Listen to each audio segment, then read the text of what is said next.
Now, Queen 9 against the big blind is usually an all-in against the 10 big blind, but he could be on tilt and might just call me anyway, but we're going to do the GTO thing and do it anyway because we're balling, and you just fold, okay. That's a very specific scenario. When you just win a big pot against them, and then you just go all in on them the very next hand, it can be very tilt-inducing. GTO theory says we have to, so let's just fucking do it. Now we have Ace-King.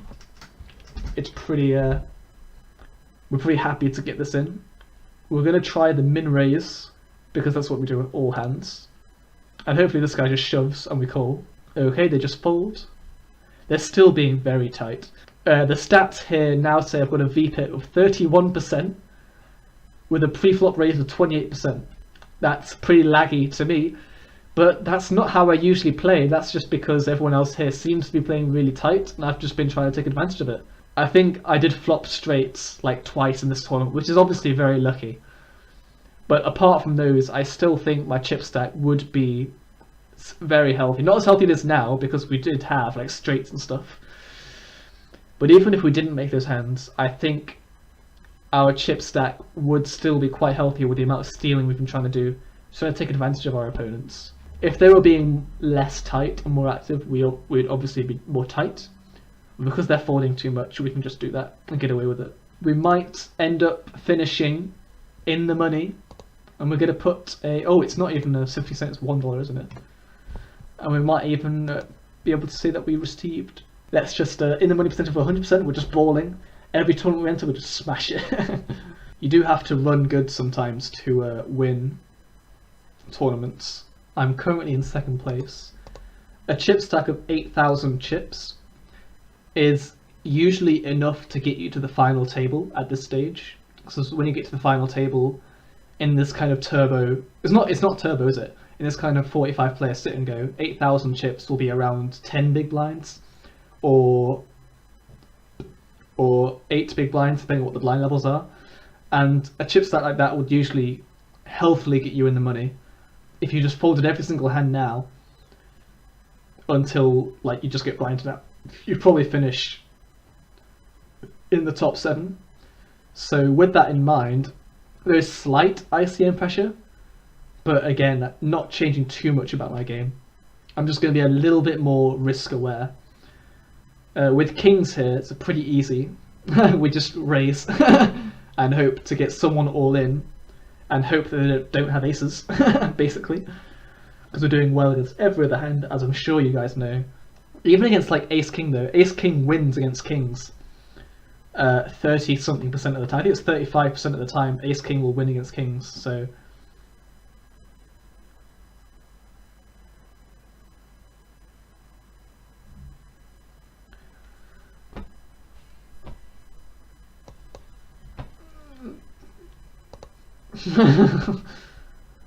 This is so fucking stupid. Why have we got 3 people all in? Or 2 other people all in? Oh, queens. Oh, there's the ace. Oh! Oh, the case king! Oh my god, you guys, the run good. Oh, we're so fucking stacked. Holy shit. Right, okay, let me just run the maths here. Look at the percentages of these. Wow. Wow. That is fucking insane, dude. So we're 56% to win. We're basically flipping against 2 opponents. On that flop, with an ace in there, we have 4.4% to win because there's only 1 king left in the deck. And it hits! We're so fucking lucky! Holy shit, alright. This guy, we need 34% to call. I think we do have 34% with 10-9 off. Yeah, we do. So it is a profitable call. And we get there. We're just, you see, all these little guys, we're just crushing everyone. This is fucking insane. That is insane. I'm obviously in first place now. 14 people left. 14 people left. I'm in first place by a lot. The person second has 9,000 chips, and we've got 17,000 chips. That case king though. I mean, we were flipping at the start, but when the ace comes on the flop, it's very disheartening. Holy shit. Oh, I just flipped out. Oh my god. That's an amazing start to this series. I hope we go far. I hope we win this and we just fucking start crushing everyone. This is insane, you guys. Oh my god. It's only $1 as well, but I'm poker to me at all prices, at all stakes. Poker is still poker. It's very fun to see that kind of shit happen, you know. It's just like, yeah, we're just gonna be a big stack bully here. Along with these guys being a bit tighter than they should be, we now definitely have the chips to start bullying people and raising with. I think Queen Jack from this position is a raise anyway, because of the antes and stuff, but it's especially a raise now that we have the stack. And everyone folds. So that's just more incentive for us to keep doing it. Are they just giving the walk? The respect that they're giving me for my 10-9 off beating Ace King there is yeah, it's pretty good. It's pretty good. Alright, cool. This guy's bigger stacked though, with 7,000. So I'm gonna try a 2.5x raise because it's really raising 400 extra. So I'm raising 400, but it looks like 500 to win like basically that amount. So it could work, and it only has to work half the time. But the thing is, this guy has 7,000 chips, so I don't want to get into a re-raising war with him or anything. Everyone is folding to me. This is very unusual. Am I just going to keep abusing this?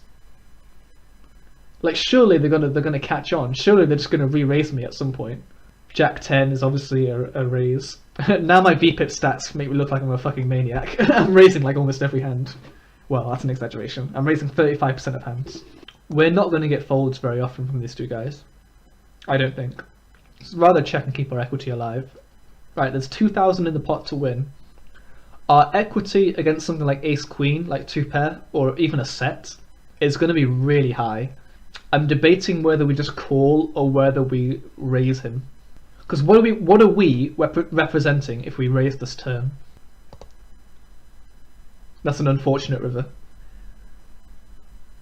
The options were to call the turn and then check for the river if we don't hit. He checks on the river though, so I think a fairly large bet will get him to fold things like a weak queen or a 9, or basically anything that has us beat. So it's a pretty good bluff in my opinion to fire on that river, because he's not representing a lot by checking the flop to me, which is standard, and then betting the turn and then checking the river. It doesn't, like, he has like no strong hands there, and I can get all of those not so strong hands to fold with a relatively big bet. See an all in, King Jack loses, Ace 3 stays alive, the dream. Jack 3 here is a pretty good fold. Wow, what a great start to the Bankroll challenge. Just fucking big stacked, 20k chips. Wow, that's amazing. I wish it could be like this every tournament. I've got to keep myself level-headed though. If I go into another tournament soon, I can't be like, well, I was dominating the last tournament, but I'm not dominating this one, therefore I must be bad. It's just that we got lucky here, and our decisions are pretty good. And because we got lucky, and we're making good decisions, we just have a lot of chips, that's all. Ace Queen flops that ace, makes the kings feel tiny, and the kings lose that unfortunately for him. If it folds to us, I think we're going to try and steal from this guy, because the HUD stats show that he doesn't play a lot of hands, and he's got fight, so he's not like a complete pushover. So now I think we can start adjusting to this guy by raising a normal range of hands now, rather than Jack 2 offsuit. Again, I think we can just min raise here and see if we can get folds. Be the big stack bully, because if they re-raise and we fold, we still got a very large amount of chips, so it should be fine. Do we want to c-bet this board? Because we do have a 5. And there are a lot of bad cards for us.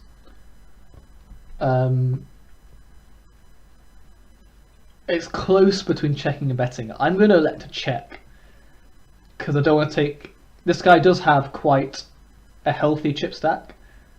I don't want to aggravate him too much. When the 8 comes, we obviously turn double gutter straight draws, or open-ended straight draw, sorry. So pretty easy call, given that we had like 25%. On this river, we're just going to check and hope that our 5 wins. We're not going to get him to fold a 10. We might get him to fold an 8. Yeah, we're not going to get him to fold a 10. If I knew he had that, I would have checked a lot sooner, but against his entire range, we just got to hope that we're good there. Against King 10 though, when I do turn, when the turn is an 8 and I do turn it, against King 10 I do have like a lot of equity. Any 7, 5, 9 or 4 would have given me the best hand, so having pot odds of 25% because he bet like half the pot is clear call. We're nearing the final table bubble, but the top 7 are paid, not the top 9, the top 7. So the ICM pressure is still not quite here, and even so, was like, let me have a look at the payouts. So 7th gets you 143, so it's a $1 buy-in. 7th gets you 143, so that's an increase of plus 1.43, right?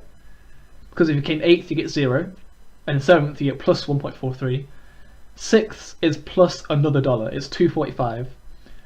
So the ICM jump from 8th to 7th is bigger than 7th to 6th, but not by much. Whereas in most bigger tournaments, the ICM jump from say 300th to 299th is going to be like double your buy-in, right? But then from 299th all the way to 100th is when it doubles again. Then obviously the ICM pressure lifts on the bubble burst. That's why a lot of people who play tournaments like to talk about the bubble and why it's so important. But in these 45 player sit and goes, the bubble's not really that important because the pay jump is more like a linear graph like that. Whereas in larger field tournaments, it's like you get 0, a jump to your min cash, and then it's like that. But then in these, it's like your min cash 7th and then 6th. It's like almost the same. It is still exponential, but you're basically always going to be playing to get first place. Whereas in a big field tournament, you might only be playing to get min cash, depending on your stack. Say you had 5 big blinds left, and you were very, very close to the bubble, you might well just fold.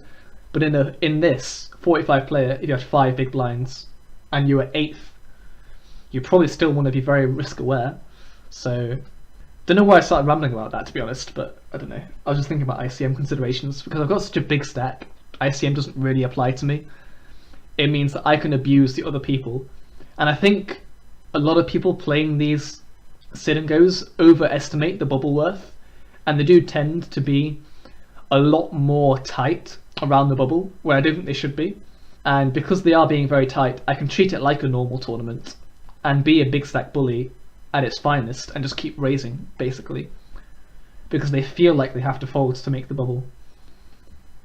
Even if the jump from 8th to 7th isn't as big as 7th to 6th, it's very not that significant. So, you know, this guy's trying to raise my big blind, so I'm going to make the re-raise and tell him that you can't do this to me. And if he re-raises me, we're obviously going to fold. But this is more of an image establishing kind of move where we want to say to everyone on this table, you can't raise my big blind very often. Maybe you can sometimes. I'll fold like bad hands, but with 7-3 of hearts there, it doesn't really matter what we have. We just want to say to the other big stack with 10k that you can't just raise our hand every single time, raise our big blind every single time. Against this guy, we've already raised him. We're just going to keep doing it because we're on the final table bubble, and a lot of people tend to overestimate the bubble here. But this guy has shoved on us before, so got to be very careful here. A c-bet here will work a lot of the time here, and he calls, and we don't really turn anything great. Another barrel might work against ace high, and I think we will go for it. Make it fairly large because ace high won't fold to a smaller. It's very unlikely to have anything on a paired board like this. But once he calls twice, I'm very inclined to just give up. Yeah, we're just going to give up here. Something to note though, even if we did try and pump away a lot of our stack there, we still have 15k. That's the massive advantage of being like a big stack bully. You still have a lot of chips. He shoves here, it's like you might have a jack. That's like the only hand I can think of that he has here. A jack. He almost never has to flush there. So that was unfortunate for us. If we knew he had a jack, we wouldn't be c-betting, but you know, against his entire range, it's probably fine. Now this guy's in second, but he's still a couple k behind us. He's 3k behind us. Because he probably feels more confident, I think he is going to start playing more hands with us. So I'm thinking about 10-4. Is it going to be worth it? I'm going to say no. I think this guy is starting to fight against us. So why get into a fight with the person in second when I could just fold? So I think at this stage we're going to be a little bit more careful and just see how play goes on from here. So this is interesting to see. He's doing what I did last hand from the small blind against the big blind. He's got a better board to do it on. I would have definitely double barreled that. Put pressure on any ace because it's like clubs and straight draws and shit. So you could probably triple barrel that for great effectiveness, but I think he just chose not to get involved because that guy did have like 10k, so it's quite stacked. It's quite stacked. He called on the turn, which means he has something. Ace jack. He has 2 pair. I'm surprised he didn't double barrel that, actually. But we do have the correct odds to call. It's a pretty tasty board for our hand.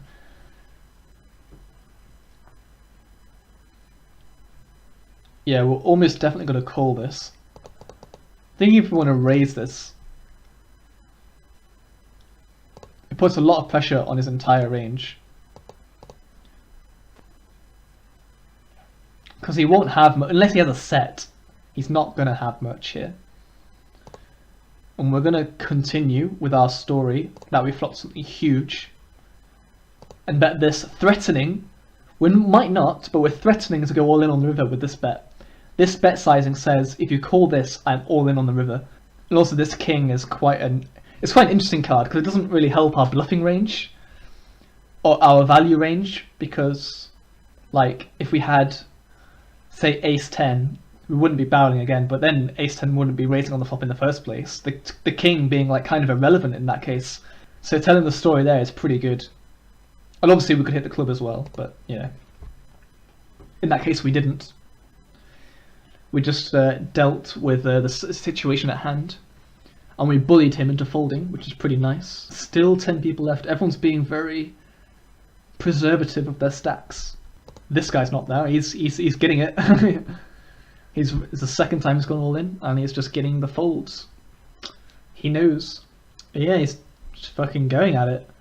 I need 46%. I don't think we have that with 4-3. We just fold it. Even if we know that he's shoving really light, 4-3 is still not good enough to call, unfortunately. If I had like ace jack there, I probably would. Queens. We're running pretty good in this tournament, aren't we? Gonna make the min raise. It's good to see that this guy with a lot of chips folds. I never really want to get into a fight with him when we're nearing the money so much. So we're happy to get it in against a short stack, but not against a big stack. Because if we lose, we've just crushed our chances of making the money. When we would have, it's called ICM suicide. If I just donate my stack to this guy and I have like 5k left when I could have had 17k, it's like stupid, basically. Throwing away your chances of making money here. But we haven't. It's all good. Blinds are just increased to 400 when it was 300, so these short stacks under even more pressure. We're still 10-handed. Oh my gosh, I get a walk. It never happens. It's happened like a few times this tournament, hasn't it? It's been pretty good for us. If we re-raised him, we'd have to go all in. I don't really want to lose 7,000 quite so quickly. I think we just fold. Although I would consider re-raising from the small blind, but I don't think in this case it's worth it. Oh, we finally got some action. Tens?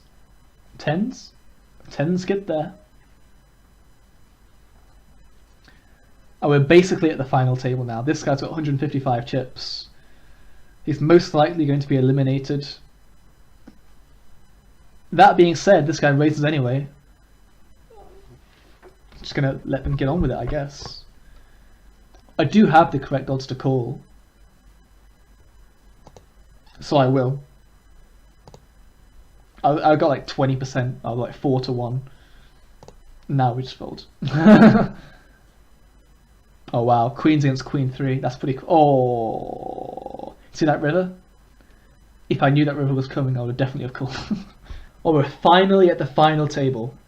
They're all very short, so I'm gonna raise. Top 7 are paid, and there are 9 people left. So I'm gonna threaten their payouts with ace high.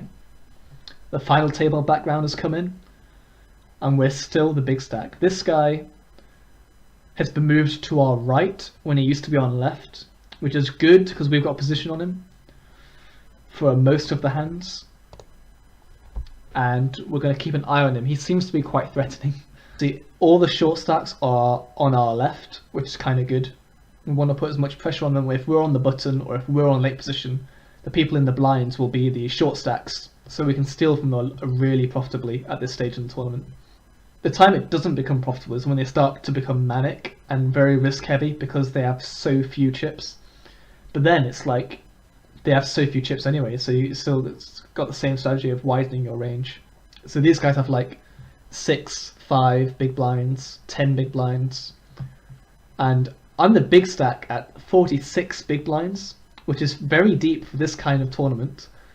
But 46 big blinds in cash is obviously not very good. So tournament plays a lot more shallow than what you may be used to if you play a lot of cash. The good thing about having 2 big stacks on the final table is that everyone else is probably really short, and they're just going to kill each other whilst the big stacks can just basically sit back. We've got elimination, so now we're on the very literal money bubble. 8th gets nothing, and 7th gets 143. So we're basically going to be fairly risk averse. And like, say if this guy with 15k just shoved, we'd have to fold. But we're happy to get it in with this guy because he's got less chips. Raising it slightly big because we have to give him incorrect odds to call for our bet to be profitable. On an ace high flop, I don't think c-betting is going to do us very good because if we c-bet and he calls, he almost always has an ace. What the fuck is this? Alright, so he's all in. What hands would donk all in here? And if I call and I lose, I'm reduced to 7,000. And I think our stack is worth so much more than just the min cash. So I think we should fold just because of ICM. If this was cash though, you'd be getting looked up, my friend. I'm very suspicious of this, but even if he does have a spade draw, we still lose 36% of the time. So because of that, I don't fancy taking the unnecessary risk there. That's very annoying. But you know, when we fold, we preserve our first place stack. We don't have to do anything stupid. This is the pressure of ICM, which kind of annoys me a little bit, but is also kind of why I love tournament play. It makes things really interesting. 5s, I'm just gonna fold. God's sake. Ace 2. Ace 2. If it folds to us, we're probably just going to go all in because the guys on our left only have 10 or 11 big blinds maximum. But this is a clear fold. We don't really want to be 3-betting and getting into a raise war with the other big stack who could bankrupt us when we're very close to the money. We've got an elimination, so we've got the min cash guaranteed, which is nice to have. I don't think we can raise here from the cutoff. It's tempting to steal, but because the money bursts, the short stacks are so much more likely to get it in with us, and we'd have to call because we're pot committed. And it's just very ugly with 4-2. So with 4 deuce, I think we'll just fold there and live with 9s. I'm much more happy to get in with a short stack. Because I say the bubble between 8th and 7th is very similar to the bubble between 7th and 6th mathematically, but not psychologically. A lot of people like to think the money bubble is very Like, there's a lot of pressure there. But in terms of maths, the payout is almost the same between 8th and 7th and between 7th and 6th. So like now, I should be almost as cautious as I was when it was the 8th. Sorry, I'm wording this really badly. But like, it's almost like the same thing as the money bubble, the 7th to 6th payout. Do you see what I mean? So, but people will be more aggressive because they've min cashed. So those are the different kind of structures there. I think we just have to fold here. Like ace queen highs, an ace queen high board is not very good for our hand. And even if he has like king jack, it still has equity against us, so we can't really call. Which again is very annoying. We have to fold a lot of hands in the final table. It's not something I usually like to do. But now the blinds have increased tremendously from 400 to 600. The short stacks are definitely drowning. And I've only got a 25 big blind stack now. And I'm still first. Oh, I'm second now because that guy has got slightly more than me. We're going to have to run good now. This is the stage in the tournament where you just see who runs better. Who's more lucky than the other in this case. And 10-6 is a fold here. It's interesting to see that this guy didn't choose to go all in with his 10 big blinds. He chose to basically min raise, which usually indicates that they're strong. Usually in like asterisks to terms and conditions. Seeing a 10 big blind stack min raise usually means they want action, because they usually go all in. So why are they sizing a smaller amount when they're basically pot committed? If someone calls, you get a flop with a stacked pot ratio of like 1.5 or something stupid. Interesting to see the big blind folded there. I would almost argue that almost any two cards would be sufficient there for Elf on R to go with. And for that reason, I think Queen 9 here is a fold, because these two guys are going to call very, very wide, and I want to preserve my stack. So like a lot of the almost it's close to a coin flip with a hand like Queen 9 against those hands, but Jesus Christ. Oh my god. You see, that would have been very bad for us, but now with 9s we're almost certainly going to go all in versus these guys and hope that we run good. Min raise, and if someone reshoves we have to call, because we're guaranteed 245 in terms of payouts, and if we win the flip we almost double our stack with a good chance of getting more than 245. So yeah, they all fold though, that's fine. Now the jump from 6th to 5th is obviously more significant than 7th to 6th. So we have to be a bit tighter, but at the same time we have to be more aggressive because of the blind. So it's very interesting to see these kinds of scenarios on the final table. Yeah. So Ace King, we're going to rumble with anyone, because Ace King is a premium in 6 max, because we're at 6 max here. Our stats say we've been very laggy today in this tournament. We're the only one who's been laggy. Everyone else has been either taggy or slightly more loose taggy, but you know, it's a pretty good board for us. Ace King, so we're beating Ace Queen, King Queen, and we've got equity against 10s and all those other hands. So, and this is the same guy that went all in on in the other hand. So why not all in here? Do you have a jack? Or do you have a mid pair? Against a jack, I'm dead. Against a mid pair, I have like 30%. So, or like 25%. So it's not very nice, basically. If this guy raises, we're just going to shove, because that's standard. There's not much to consider there. If he shoved on us, we probably would have to fold. But if he raises, it's a clear shove. And he tanks folds. If he tanked, I would lean towards a call because it's obviously a good hand.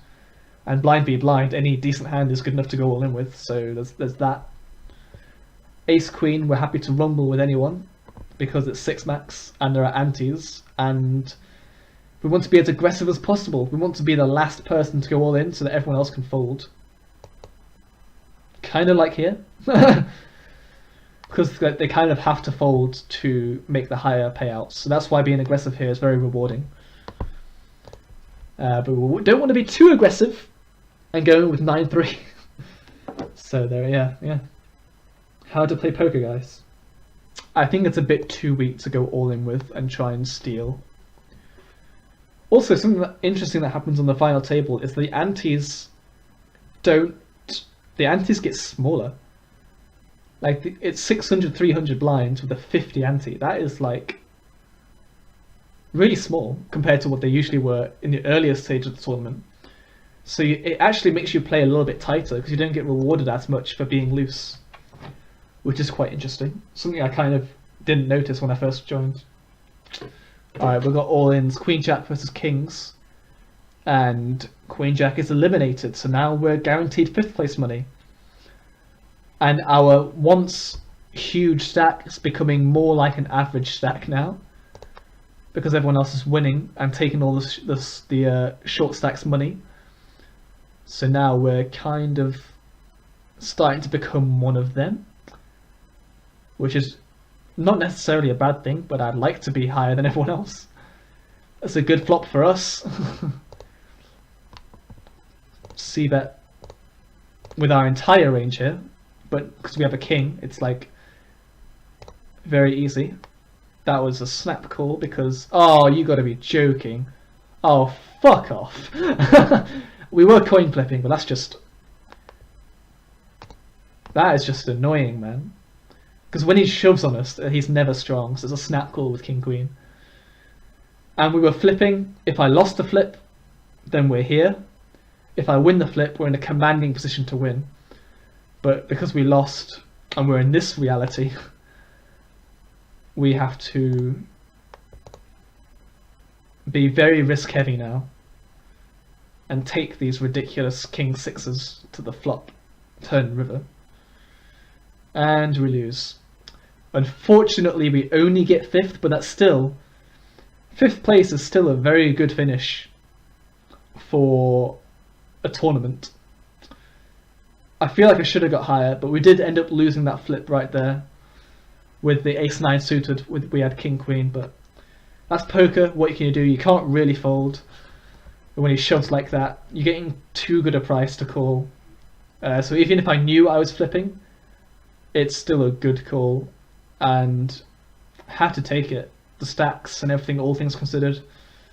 But hey, we played well. I think we played well. 5th place, $5.11 won, and yeah, that's a pretty good start. Pretty good start. I'll see you guys in the next video. Peace, guys.